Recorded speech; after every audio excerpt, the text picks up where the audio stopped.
अस्सलाम वालेकुम, मेरा नाम डॉक्टर अवैस अनवर है और हम 2009 का इंटीरियर सिंध का पेपर डिस्कस कर रहे हैं। ये वाला जो पार्ट है इसमें कुछ क्वेश्चंस मिसिंग हैं। शुरू के 5 क्वेश्चन मुझे नहीं मिले, तो ये लास्ट के 5 क्वेश्चन हैं 10 क्वेश्चन के पार्ट में। खैर, अगर मिल जाए आपको, आपके पास हो तो मुझे बता दिएगा अगर उसमें कुछ मसला हो रहा हो। तो क्वेश्चन है कि a secretion that digest both carbohydrates and proteins. ठीक है, एंजाइम की बात नहीं कर रहे, वो कह रहे हैं वो जूस बता दें, वो सिक्रीशन बता दें कि जिसके अंदर ऐसे एंजाइम्स होते हैं जो प्रोटीन भी तोड़ सकें, कार्बोहाइड्रेट भी तोड़ सकें। अब देखें, टायलिन जो है ये बेसिकली आपके सलाइवा के अंदर एंजाइम होता है और ये कार्बोहाइड्रेट को तोड़ता है। ठीक है, ये सिर्फ और सिर्फ कार्बोहाइड्रेट के ऊपर वर्क करता है, ये प्रोटीन के ऊपर वर्क नहीं करता। सलाइवा की अगर हम बात करें तो सलाइवा के अंदर एंजाइम होता है, टायलिन भी कहते हैं उसे और अमाइलेज भी कहते हैं। और अमाइलेज जो है ये वर्क करता है आपके कार्बोहाइड्रेट पे, उस कार्बोहाइड्रेट का नाम है स्टार्च, और ये स्टार्च को तोड़ता है माल्टोज के अंदर। इसका काम प्रोटीन के ऊपर नहीं होता। पेप्सिन की अगर हम बात करें तो पेप्सिन आपके स्टमक के अंदर होता है, गैस्ट्रिक जूस में। ठीक है, गैस्ट्रिक जूस में एक ही एंजाइम है पेप्सिन, और ये प्रोटीन्स को तोड़ता है, इसका ताल्लुक कार्बोहाइड्रेट से नहीं होता। तो चूँकि आपने बाकी सबको रूल आउट कर दिया है, तो अब आपके पास बच गया है एक, वो है पेनक्रियाटिक जूस। पेनक्रियाटिक जूस के अंदर एंजाइम होता है अमाइलेज, ये सलाइवा में भी था और ये पेनक्रियाटिक जूस में भी होता है। ठीक है, ये किसे तोड़ेगा? ये कार्बोहाइड्रेट को तोड़ेगा। इसी के अंदर एंजाइम होता है जिसका नाम है ट्रिप्सिन। ट्रिप्सिन जो है पेप्सिन की तरह होता है, ये प्रोटीन को तोड़ता है। अगर ये कहते हैं ना कि प्रोटीन को भी तोड़ सकता है, कार्बोहाइड्रेट को भी तोड़ सकता है और लिपिड को भी तोड़ सकता है, तब भी आपका आंसर यही होता है, क्योंकि इसके अंदर एक और एंजाइम होता है जिसका नाम है लाइपेज, और लाइपेज जो है ये वर्क करता है लिपिड्स के ऊपर। तो ये पेनक्रियाटिक जूस है। नेक्स्ट क्वेश्चन है कि भाई ड्यूरिंग इनहेलेशन, जब आप सांस अंदर लेते हैं तो क्या होता है? तो अगर आपने इंस्पायरेशन और एक्सपायरेशन पढ़ा है तो बड़ा आसान है। ये दो चीज़ों के बारे में पूछ रहे हैं, ये डायफ्राम के बारे में और रिब्स के बारे में। तो आप सांस अंदर लेके देख लें। पहली बात, अपनी रिब्स को नोट करें क्या हो रहा है। जब आप सांस अंदर लेते हैं तो आप महसूस करेंगे कि आपका जो चेस्ट है वो बड़ा हो रहा है या वो बाहर की तरफ आ रहा है। ठीक है, उसका रीज़न क्या है? उसका रीज़न सिंपल सा है, जब आप सांस लेते हैं तो हवा अंदर जाती है।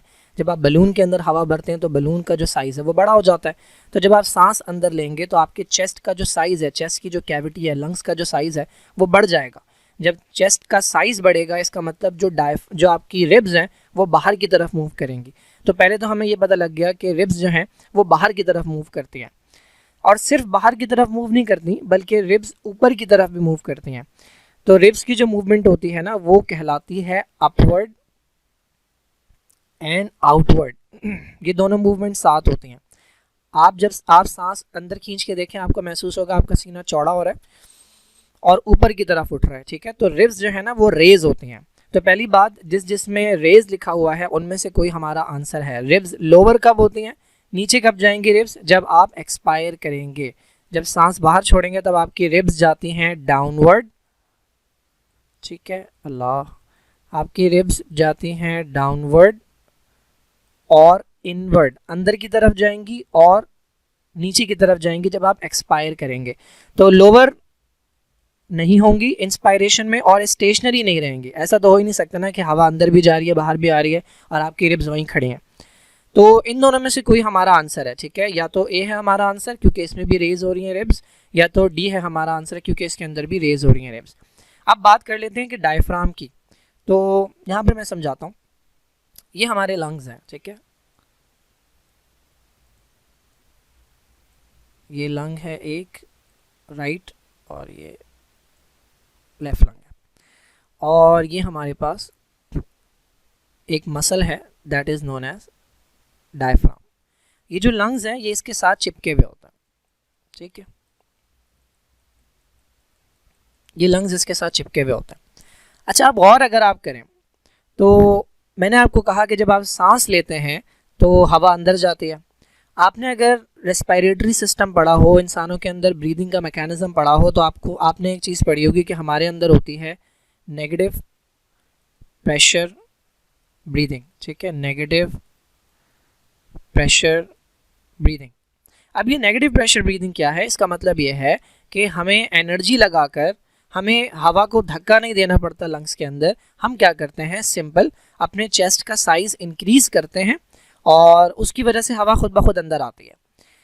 अच्छा, ये करते कैसे हैं हम अपने लंग्स का साइज जो है ना वो बढ़ा देते हैं। जब वॉल्यूम बढ़ता है तो प्रेशर के साथ क्या होता है, बॉयल्स लॉ कहता है कि वॉल्यूम इन्वर्सली प्रोपोर्शनल होता है प्रेशर के साथ। तो अगर आप इस वॉल्यूम को बढ़ा देंगे, अगर आप लंग्स का साइज बड़ा कर देंगे तो अंदर का प्रेशर क्या हो जाएगा, अंदर का प्रेशर कम हो जाएगा।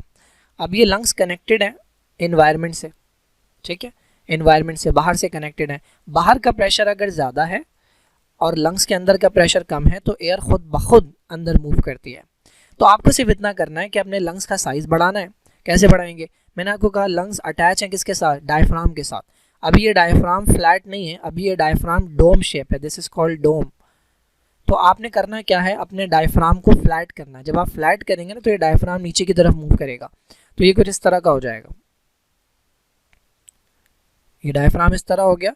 और इसके साथ जो लंग्स अटैच थे, देखिए उनका साइज क्या हो गया, ठीक है, उनका साइज बढ़ गया।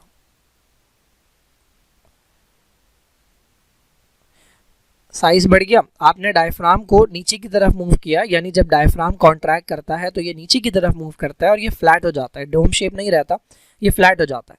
जब ये नीचे की तरफ जाता है तो इसके साथ जो लंग्स चिपके हुए हैं वो भी नीचे की तरफ जाएंगे। जब ये नीचे की तरफ जाएंगे तो ये खींचेंगे, जब खींचेंगे तो इनका वॉल्यूम क्या हो जाएगा, इनका वॉल्यूम बढ़ जाएगा। जब वॉल्यूम बढ़ जाएगा तो प्रेशर ऑटोमेटिकली कम हो जाएगा। जब अंदर का प्रेशर कम हो गया, बाहर का प्रेशर ज़्यादा है, तो एयर खुद ब खुद मूव करेगी लंग्स के अंदर। तो यहाँ पर इन्होंने यही पूछा है कि जब आप सांस अंदर लेते हैं तो आपके डायफ्राम के साथ क्या होता है, डायफ्राम फ्लैट होता है, रिब्स रेज्ड होती हैं और एयर जो है वो खुद ब खुद मूव करती है। तो ये हमारा करेक्ट आंसर है। डायफ्राम रेज कब होता है, डायफ्राम रेज तब होता है जब आप सांस बाहर निकालेंगे। जब आप देखें अभी अगर डायफ्राम ऐसा है तो जब आप सांस बाहर निकालेंगे तो डायफ्राम ऐसा हो जाएगा। जब डायफ्राम ऐसा होगा तो लंग्स दोबारा छोटे हो जाएंगे। जब लंग्स का वॉल्यूम कम हो जाएगा तो लंग्स का प्रेशर क्या हो जाएगा, लंग्स का प्रेशर ज़्यादा हो जाएगा। अंदर प्रेशर ज़्यादा, बाहर प्रेशर कम, तो एयर अंदर से जाएगी बाहर की तरफ। तो ये मैकेनिज्म होता है।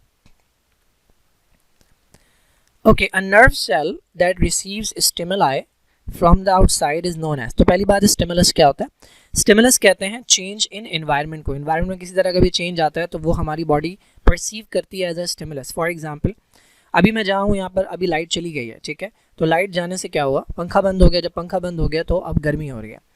तो चूँकि टेम्परेचर में चेंज आया है तो मेरी बॉडी के कुछ रिसेप्टर्स हैं जो टेम्परेचर के चेंज को डिटेक्ट करते हैं।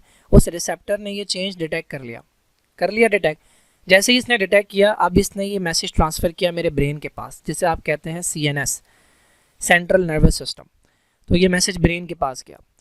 वो न्यूरॉन जो रिसेप्टर से मैसेज लेकर जाता है ब्रेन के पास, वो न्यूरॉन कहलाता है सेंसरी। यहाँ पर इन्होंने यही पूछा है, वो नर्व सेल जो रिसीव करता है स्टिमुलाई या message from the outside is known as. अगर तो ये कहते हैं वो सेल, नर्व सेल नहीं, वो सेल या वो स्ट्रक्चर जो रिसीव करता है स्टिमुलस फ्रॉम आउटसाइड, तो वो होता है रिसेप्टर।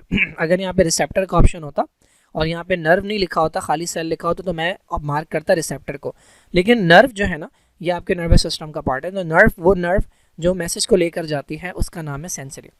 अब ब्रेन ने क्या किया, इस मैसेज को पढ़ा कि भाई टेम्परेचर तो बढ़ रहा है, गर्मी हो रही है, तो कुछ किया जाए वरना बॉडी का टेम्परेचर बढ़ जाएगा। तो पढ़ने के बाद इसने जवाब भेजा एक दूसरे न्यूरॉन के साथ। उस न्यूरॉन को कहते हैं मोटर न्यूरॉन।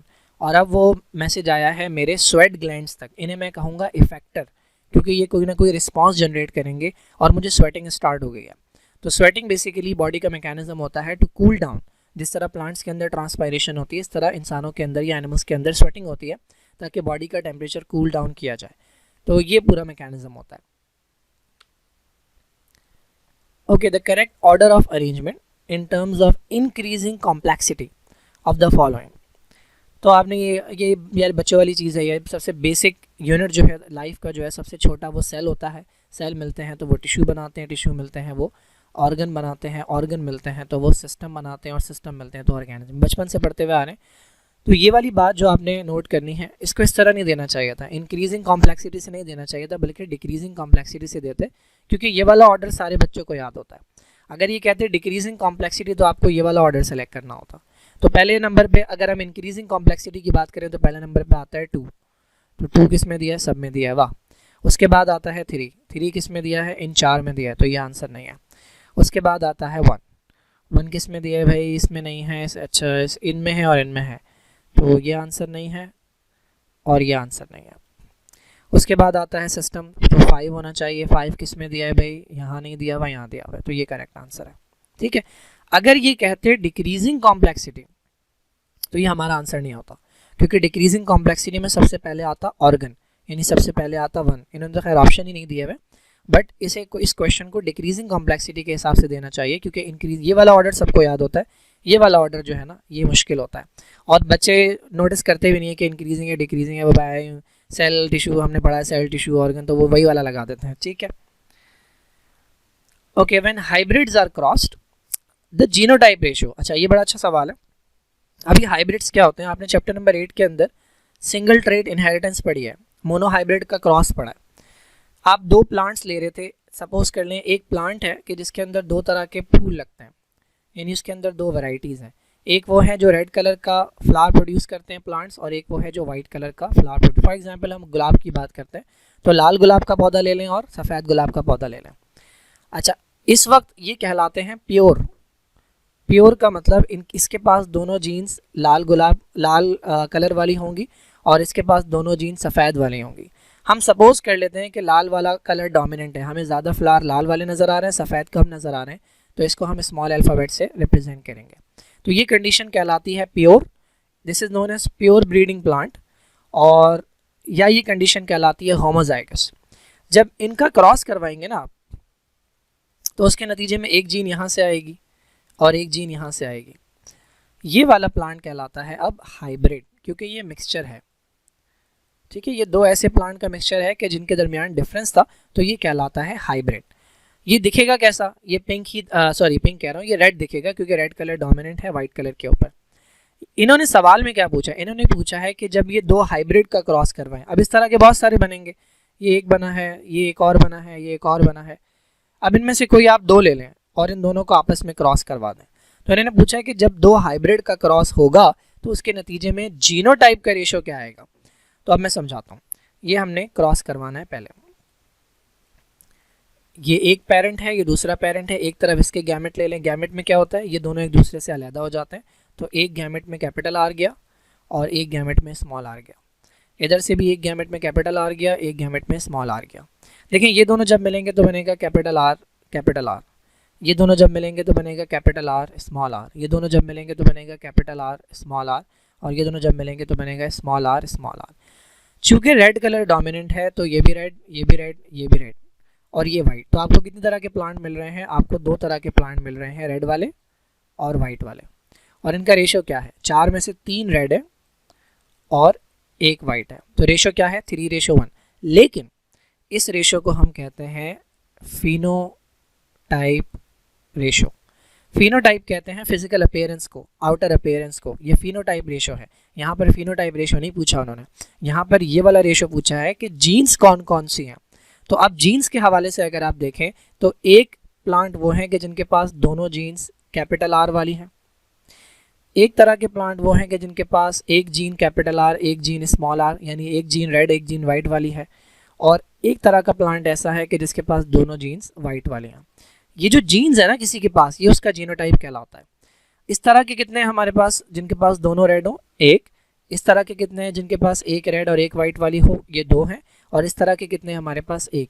ये जो रेशो है जो जीनोटाइप के बारे में बताता है, ये रेशो कहलाता है जीनोटाइप रेशो। इस कंडीशन को आप कहते हैं होमोजाइगस डोमिनेंट, इस कंडीशन को आप कहते हैं हेटेरोजाइगस डोमिनेंट, क्योंकि इसमें 2 डिफरेंट जीन्स है तो हेटेरो, और इसको आप दोबारा कहते हैं होमोजाइगस, क्योंकि ये दोनों इनमें दोनों सेम जीन्स है तो ये दोनों होमोजाइगस है। बट ये होमोजाइगस डोमिनेंट वाला था, ये होमोजाइगस रिसेसिव कहलाता है। तो ये रेशो जीनोटाइप रेशो कहलाता है। तो हमारे पास जो करेक्ट आंसर है, देखें यहाँ पे 3:1 भी दिया हुआ है, लेकिन ये फिनोटाइप का रेशो है, जीनोटाइप का नहीं है, जीनोटाइप का रेशो ये है।